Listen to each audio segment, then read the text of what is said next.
이 시간 하나님께서 우리에게 주시는 말씀은 시편 28편 1절에서 9절까지 말씀입니다. 구약성경 821면입니다.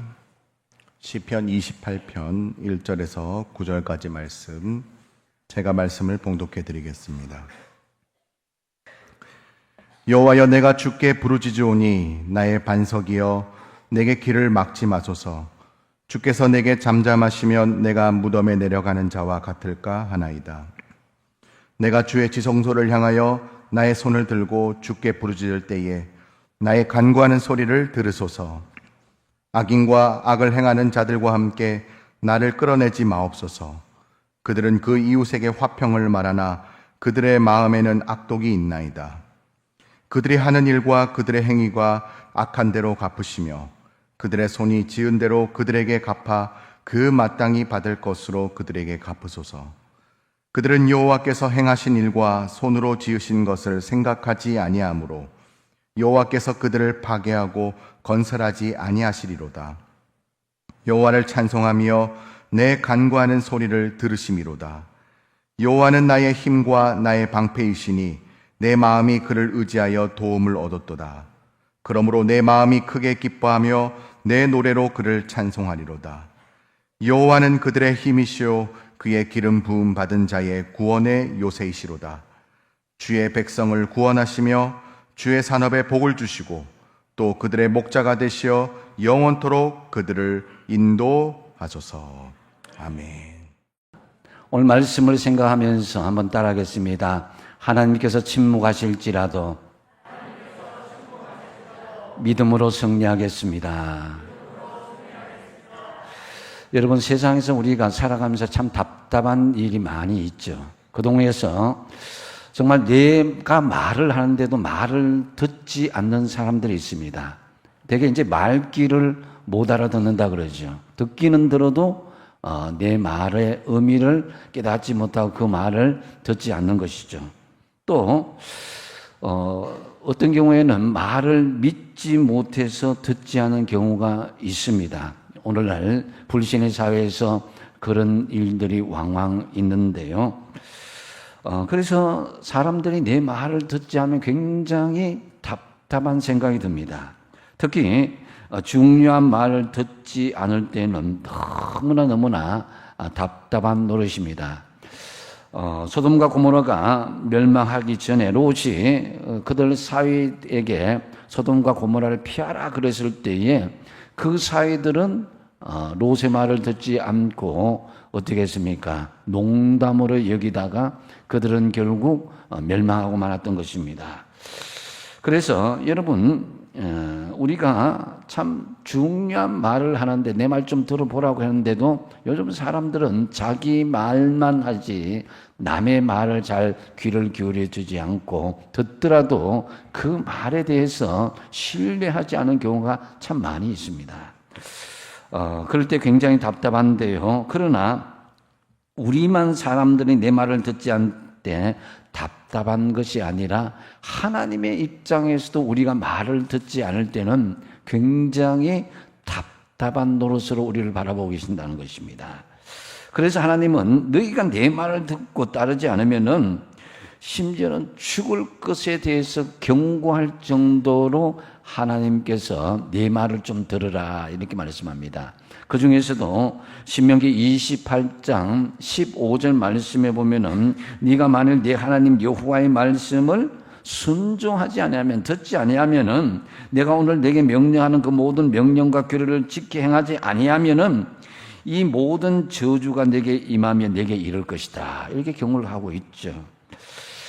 이 말씀 굉장히 무서운 말씀이기도 합니다. 그러면서도 한편으로 반대로 내가 하나님 앞에 간절히 구하고 찾고 기도하는데 하나님께서 말을 듣지 않는다, 내 말을 듣지 않는다. 이것도 굉장히 우리 마음이 답답하고 섭섭한 마음이 드는 것은 사실입니다. 전능하신 하나님께 믿고 말씀드렸는데 하나님께서 내 말을 듣지 않으시면은 그것은 답답할 정도가 아니라 정말 우리가 세상에 살고 싶지 않을 정도로 힘든 그런 삶이 되고 말 것입니다. 오늘 본문에 다윗이 그 마음이었던 것 같습니다. 본문의 다윗은 아들 압살롬과 그의 정치적인 추종자들이 반역하여서 순식간에 쫓겨다니는 그런 입장이 되었는데요. 이때 지은 시로 다윗의 단식시다 이렇게 이야기로 말씀하고 있습니다. 그런데 오늘 본문에 가만히 말씀을 묵상해 보면은 다윗이 가장 두려워했던 것은 압살롬의 난의 현장이 아니었습니다. 그보다도 더 중요한 것은 하나님의 침묵이 두려웠다는 것을 알 수가 있습니다. 지금 도망자의 신세에 처한 다윗이 가장 바라는 것은 하나님 내 말 좀 들어주세요. 하나님 내 말 좀 귀를 기울이시고 하나님 나와 함께 해주십시오 하는 그 마음이었던 것 같습니다. 그래서 다윗은 하나님의 침묵이 두렵다고 죽는 것 같이 괴롭다고 호소하고 있는데요. 1절 말씀에 보면 이렇게 고백하고 있습니다. 여호와여 내가 주께 부르짖으오니 나의 반석이여 내게 귀를 막소서. 주께서 내게 잠잠하시면 내가 무덤에 내려가는 자와 같을까 하나이다. 하나님 앞에 간절히 자신의 형편을 부르짖었는데 하나님이 침묵하면 나는 무덤에서 죽는 것 같은 고통이 오는 것처럼 괴롭습니다라는 그런 의미이죠. 정말 우리가 갑작스럽게 우리에게도 큰 사고를 당하거나 큰 질병이 오거나 자녀에게 어떤 문제가 오게 닥치면은 하나님 앞에 너무 급한 마음에 간절히 호소하고 기도하게 되죠. 그런데 지금 당장 응답 주셔도 급한 마당에 하나님은 끝없이 침묵하고 계시는 것처럼 느껴질 때가 있다는 것입니다. 시간이 지날수록 마음은 더 조급해지고 상황은 더 악화되는 현실인데 하나님의 응답은 강간무소식으로 침묵하실 때 우리는 과연 어떻게 해야 되겠습니까? 오늘 다윗을 통해서 여러분 하나님 침묵하실 때 여러분의 영이 깨어나시는 은혜가 있길 바랍니다. 첫 번째로 뭐냐면은 하나님을 향하여서 손을 들라. 이것을 다윗은 고백하며 나아가고 있습니다.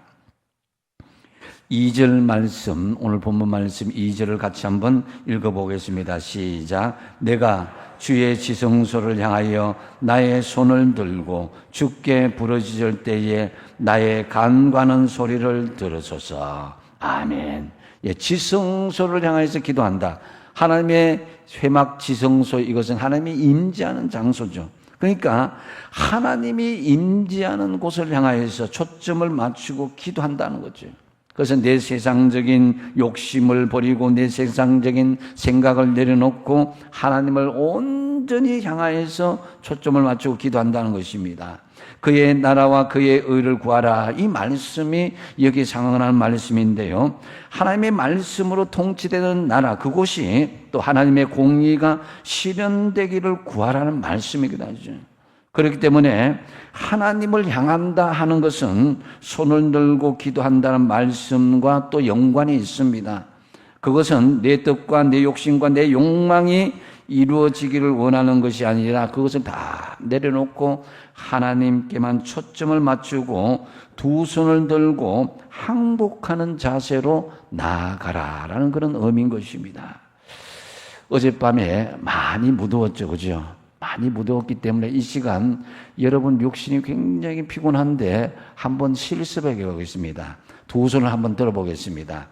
두 손을 한번 들어보면서 우리가 하나님 앞에 하나님을 향하여서 기도한다 이렇게 생각하는데 이것을 여러분 한 5분이나 10분 하는 게 아니라 기도하는 내내 2-3시간 이상 이 손 들고 기도한다. 이게 보통 일이 아닌 거예요. 그래서 여러분 이것은 하나님 앞에 온전히 우리의 정신과 모든 초점을 맞추고 내 생각과 경험과 모든 것을 내려놓는다는 것이죠. 자, 이제 손을 내려놓으십시오. 잠시 들었는데 힘들죠, 그죠? 예. 근데 여러분 우리가 출애굽기 17장에도 보면 모세가 아말렉과의 전투에서 기도한 장면을 보면요, 이것을 볼 수가 있습니다. 출애굽기 17장 11절에서 12절 보면은 아말렉과의 싸움은 실제로 모세의 두 팔에 의해서 좌지우지된 것을 볼 수가 있습니다. 모세의 팔이 올라갔을 때는 이 승리할 수 있었고, 모세의 팔이 내려갔을 때에는 이 싸움에 밀리는 그런 형국이 있었습니다. 그래서 아론과 훌이 거기에서 팔을 올리고 있어서 결국 아말렉과의 전투에서 승리할 수 있었던 것입니다. 즉, 나는 이 싸움에 나는 승리할 능력이 없습니다. 주님께서 싸움의 중심에 계셔서 연약한 우리를 대신하여서 싸워주십시오. 나는 항복입니다. 주님께서 개입하여 주십시오라는 그런 의미가 있다는 것입니다. 그래서 철저하게 우리가 주님께만 초점을 맞추고 두 손 들고 하나님께 모든 것을 의탁하고 나아갑니다. 이런 마음으로 기도할 때에 하나님의 침묵은 깨어지고 하나님께서 응답하여 주실 것이다 라는 거죠. 에레미야 선지자는 예루살렘이 멸망하고 난 뒤에 하나님을 향하여서 손을 들고 기도할 것을 강력하게 요청하고 있습니다. 에레미야서 예가 3장 41절에 보면 우리의 마음과 손을 아울러 하늘에 계신 하나님께 손을 들자는 거예요. 이제 우리의 마음과 손을 하늘에 계신 하나님께 손을 들어야 그렇게 우리의 주님 이 당시에 나라가 멸망하고 예루살렘은 황폐하게 되었을지라도 마음과 손을 향하여서 하늘에 계신 하나님의 손을 들고 기도할 때 하나님께서 역사하신다는 거예요. 지금 우리 삶이 무너지고 황폐한 부분이 되었을 때에 하나님을 향하여서 손을 들고 온전히 항복하는 자세로 나아갈 수 있길 바랍니다. 오늘 본문에서 다윗은 주의 지성소를 향하여서 나의 손을 들고 주께 부르짖는다고 말씀합니다. 하나님께서 나의 기도에 응답하지 않고 침묵한다고 원망하거나 우리가 불평하기 전에 나 자신이 가진 모든 것을 내려놓고 하나님께 먼저 항복하는 자세로 나아갈 수 있길 바랍니다. 하나님 향하여서 손을 드십시오. 하나님 외에는 어떤 것도 내가 의지하지 않겠습니다. 다 내려놓습니다. 이제 항복합니다. 하나님만이 나의 도움이시며 나의 방패시며 하나님만이 해결할 수 있습니다. 이런 믿음의 자세로 하나님을 향하여서 손을 들고 기도하심으로 그 침묵을 깨뜨리고 하나님의 응답을 받게 되는 저와 여러분 되시기 바랍니다. 단 두 번째는 우리가 하나님의 침묵을 경험할 때는요, 공의로 심판하시는 하나님을 신뢰하라는 것입니다. 다윗은 현재 자신의 억울한 환경에 대해서 하나님을 신뢰하며 맡기며 기도하는 것을 볼 수가 있습니다. 3절을 보시겠습니다. 3절 한번 같이 한번 읽어보겠습니다. 시작. 악인과 악을 행하는 자들과 함께 나를 끌어내지 마옵소서. 그들이 그 이웃에게 화평을 말하나 그들의 마음에는 악독이 있나이다. 아멘. 이 말씀에서 다윗의 무슨 마음이 느껴지십니까, 여러분? 저는 다윗이 하나님께 다 미주알 고주알 다 일러주고는 그런 믿음의 모습이 보이고 있습니다. 그래서 여러분, 아이들이 어릴 때 부당한 일을 당하면 부모님께 아주 상세하게 일러주지요. 왜냐하면 바르게 잡아주실 부모님을 철저히 신뢰하기 때문입니다. 그 말씀을 띄워주시면요, 마찬가지로 다윗도 하나님께서 공의로 심판하실 하나님을 신뢰하며 다 일러줍니다. 이 말씀을 제가 쉽게 설명해 드리면, 하나님, 악인과 악을 행하는 사람들이 나를 끌어낼 수 있습니다. 하나님, 그 사람들은 겉으로는 화평을 말하지만 그 음흉한 속마음은 악독한 마음이 있거든요. 하나님, 그러니 하나님 공의로 좀 심판하여 주십시오 라고 하나님 앞에 일러주는 기도를 하고 있습니다. 여러분, 때로 우리가 분하고 억울한 마음이 있잖아요. 그럴 때 사람에게 따지기도 하고 사람들과 언쟁을 하기도 하는데요, 그렇게 하지 마세요.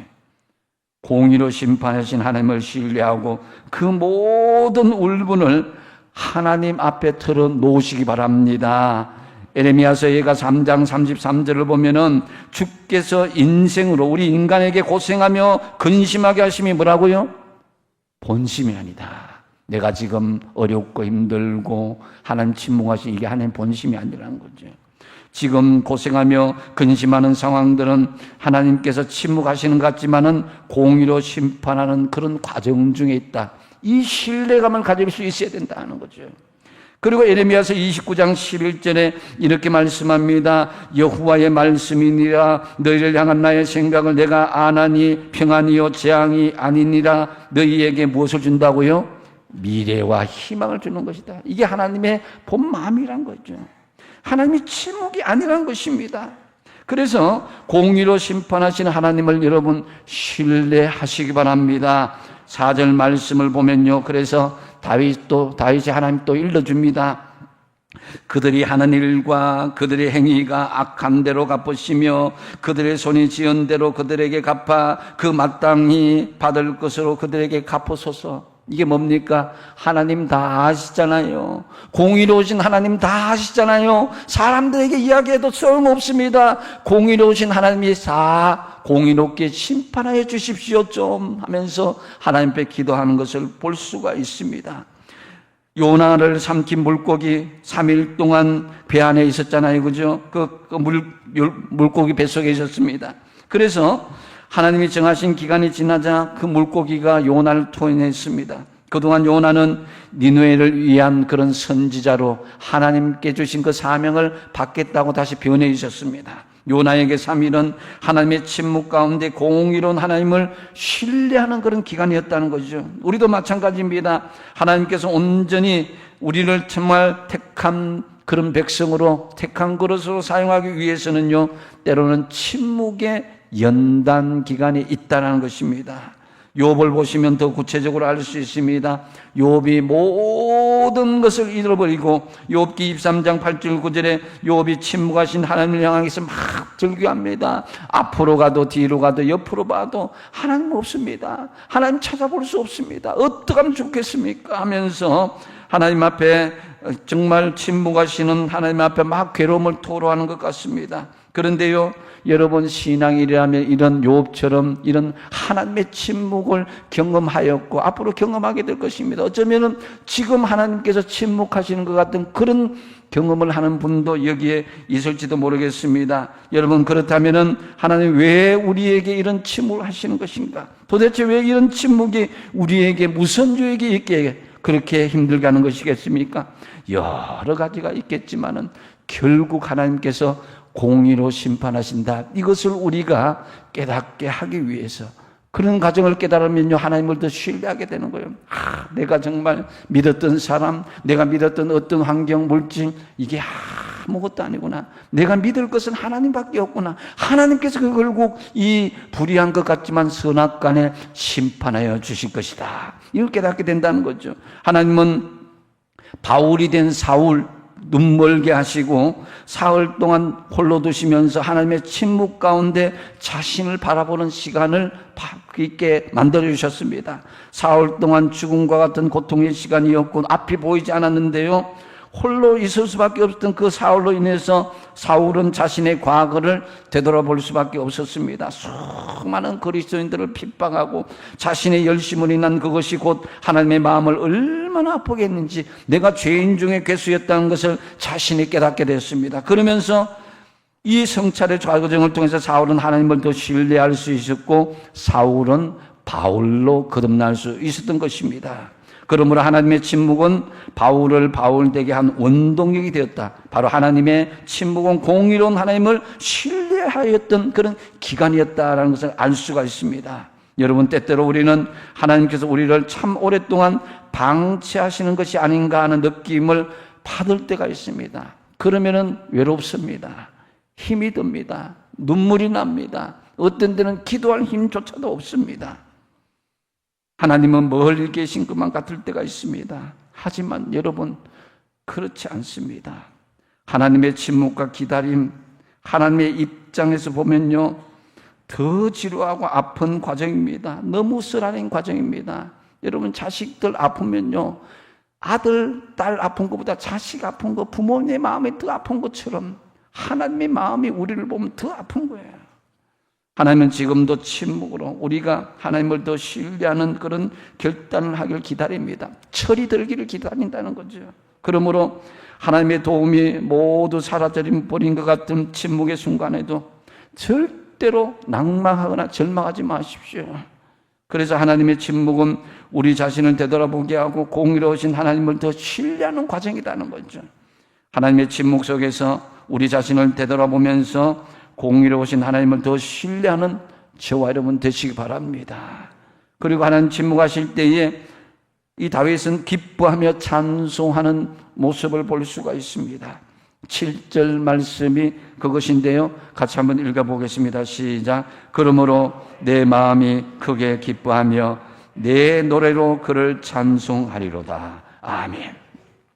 내 마음이 크게 기뻐하며 내적으로, 외적으로는 하나님께 찬송을 올려드린다는 거죠.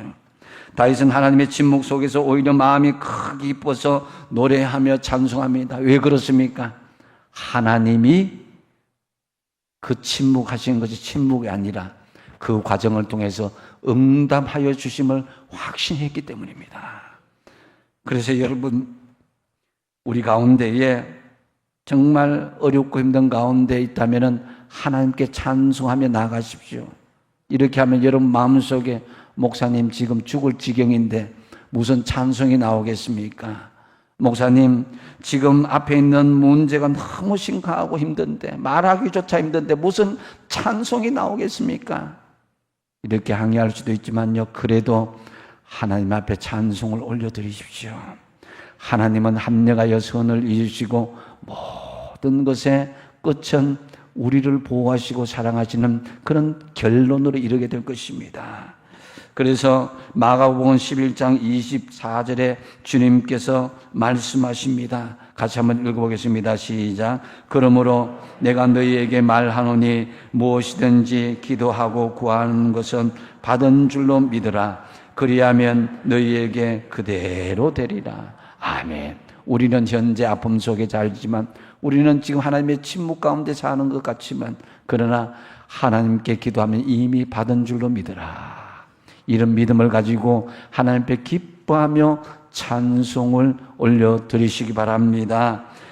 우르바니아의 리차드 본브란트 목사님이 계신데요, 살아있는 순교자라 할 정도로 대단하신 분입니다. 신학대학 교수 시절에 나치가 루마니아를 침공했을 때에 유대인이라는 이유로 온갖 고초를 당하게 했습니다. 후에 루마니아가 공산화되자 지하 조직을 만들어서 복음 전하는 데 앞장섰습니다. 그러다가 결국 1948년 붙잡혀서 15년 동안 옥고를 치렀습니다. 처음 3년 동안은 지하 독방에 갇혀서 말벗이나 책도 없이 심지어 새소리마저도 들리지 않고 빛도 한 줄기도 풀 한 포기도 볼 수 없는 지옥 같은 환경에서 그것도 굶주리며 지내게 했습니다. 매일 주는 감자 껍질로 만든 스프도 제대로 먹지 못하고 일주일에 한 번 주는 빵 조각으로 겨우겨우 연명했습니다. 그리고 자주 끌려나가서 고문을 당하고 매질을 당했습니다. 악독한 공산주의자들, 이 본브란트 목사님의 정신을 파괴하기 위해서 심지어 목사님이 먹는 음식에 그 스프에 마약을 집어넣었습니다. 그러자 정신이 혼미해지고 기억이 상실되기 시작했습니다. 얼마 지나지 않아서 성경의 내용도 잊어버리게 되었고 신학적인 지식도 다 날아가고 심지어는 14개 국어를 유창하게 할 정도로 그 언어에 탁월한였는데 모든 언어를 잊어버리고 오직 루마니아어 몇 단어만 그걸 기억할 수 있었습니다. 나중에 루마니아 공산당국은 볼무다란트 목사님에게 기독교를 버리고 공산당에 협조하라고 그렇게 했을 때 그가 말을 끝까지 듣지 않자 나중에는 아내도 감옥에 가둬버렸고 어린 아이들도 아무도 돌보지 못하도록 미아로 만들어버렸습니다. 그때 본브란트 목사님은 온갖 고통이 가오는 감방에서 하나님의 도움을 간절히 요청하고 기도하였는데 이때 하나님께서 주신 말씀이 있습니다.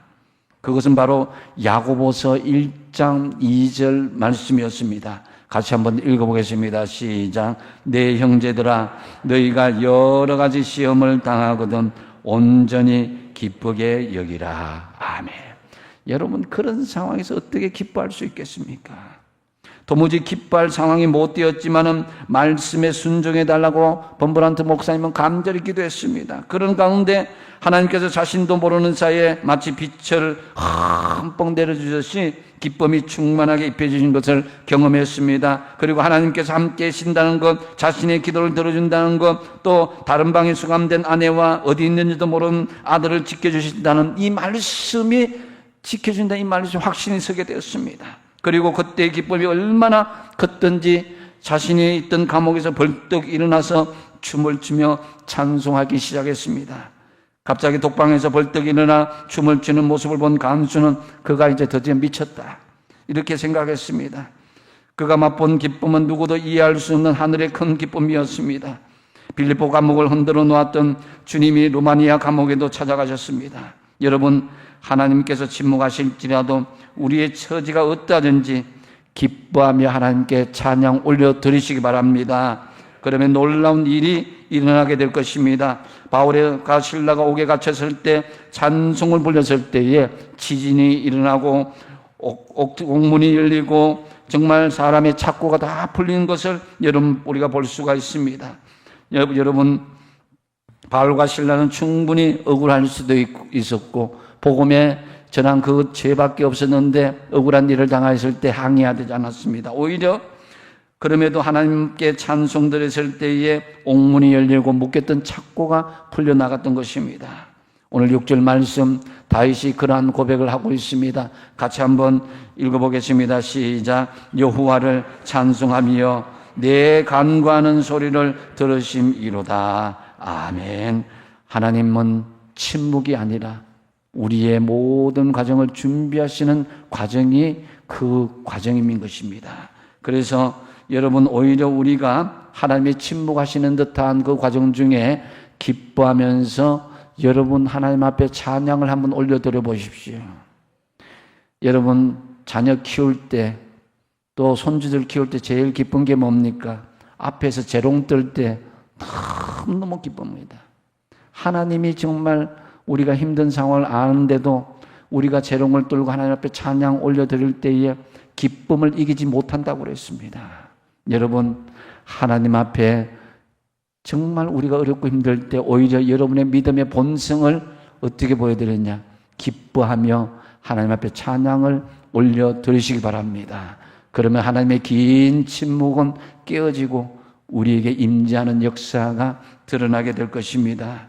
참으로 여러분, 정말 답답하고 하나님께서 침묵하실 것 같은 상황에도 하나님 앞에 찬송을 잃어버리지 마십시오. 그러면 하나님의 역사가 나타나게 될 것입니다. 여러분도 찬송함으로 하나님의 침묵이 기적의 역사로 체험되지는 은혜가 있기를 간절히 바랍니다. 이제 말씀을 맺습니다. 하나님은 때로 우리에게 침묵하실 때가 있다. 그러나 하나님의 침묵은 우리를 위해서 일하시는 기간이라는 것을 생각하면서 우리를 포기한 기간이 아니라 더 성숙하고 온전한 열매를 맺기 위한 과정뿐이다라는 것입니다. 그래서 하나님께서 침묵하실 때 먼저 우리가 어떻게 나가야 됩니까? 하나님을 향하여서 손을 들라는 거예요. 세상 관심 다 내려놓고 오직 하나님을 향하여서 두 손 들고 하나님께 온전히 항복하며 나아가서 기도하십시오. 두 번째로 뭡니까? 공의로 심판하시는 하나님을 신뢰하며 나가십시오. 하나님 앞에 다 일러줘도 됩니다. 하나님의 침묵 속에서 잘 되돌아보면서 공의로우신 하나님을 신뢰하십시오. 그리고 마지막으로 어떻게 해요? 기뻐하며 찬송하라는 것입니다. 어떤 환경과 조건이 되기 때문에 기뻐하며 찬송하는 것이 아니라 하나님이 나와 함께 하시고 나의 기도에 응답해 주시고 나의 길을 영원히 인도해 주시기 때문에 내가 기뻐하고 찬송을 올려드릴 수 있습니다. 참으로 기쁨과 찬송의 기적이 여러분 삶 속에 풍성하게 이어지길 바랍니다.